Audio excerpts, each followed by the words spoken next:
The woman we're going to take a look at today is Zipporah from the Old Testament, and I'm guessing it's a name that we're not too familiar with. We find her in the book of Exodus, and she's mentioned just 3 times. We first meet Zipporah, a Midianite woman, at a well in her hometown of Midian. She was there with her 6 sisters. They were attending to their daily chores of drawing water and feeding their father's flock. Nearby was Moses. He was fleeing from Egypt and from Pharaoh's judgment, having murdered an Egyptian. The women assumed that Moses was an Egyptian, and in many ways they were right. Moses had been in the household of Pharaoh in Egypt since being a baby. His mannerisms and customs were shaped by his Egyptian upbringing. Everything about him was Egyptian, except for one thing. Unlike his Egyptian peers, Moses was circumcised, as a sign of the covenant God had made with Abraham and his descendants. Back to that day at the well. There were some local shepherds who violently drove the sisters away. Moses came to their rescue and saved them. After returning home to their father, the sisters told of how someone who they assumed was an Egyptian had come to their aid.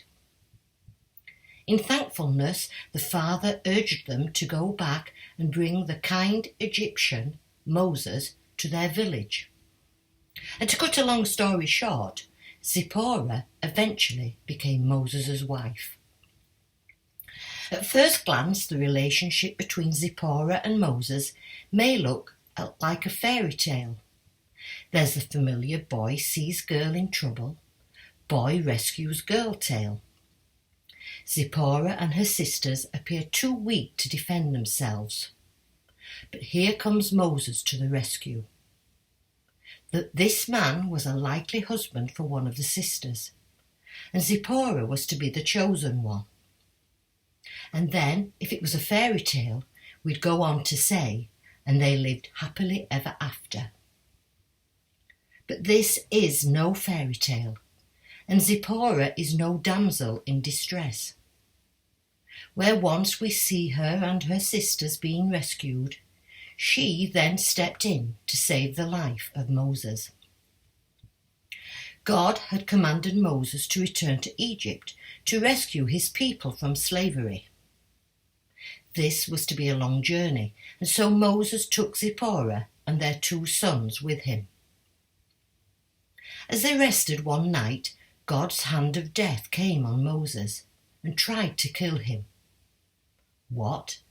God had just given Moses an assignment to return to Egypt and demand that Pharaoh free the Hebrews from slavery. Why would he want to kill Moses? Zipporah had borne 2 sons to Moses, but he had failed to perform circumcision on them. This could jeopardize his whole mission. Egypt had caused Moses to forget his roots, his identity as a descendant of Abraham.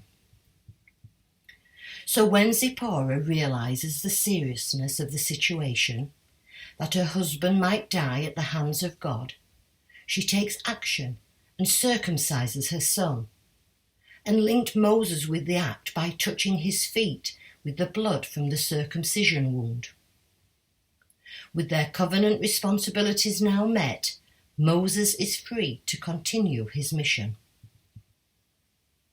Zipporah's quick thinking and awareness of God's presence saved the life of Moses. Just think, without her quick action, we might be looking at a very different story. The Hebrews may never have left Egypt and settled in Canaan.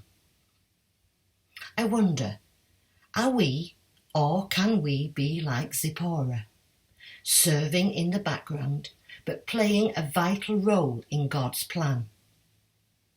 You may not think your life is making much difference to the world, but small actions can have a great impact on other people and events. May each one of us try to be more like Zipporah.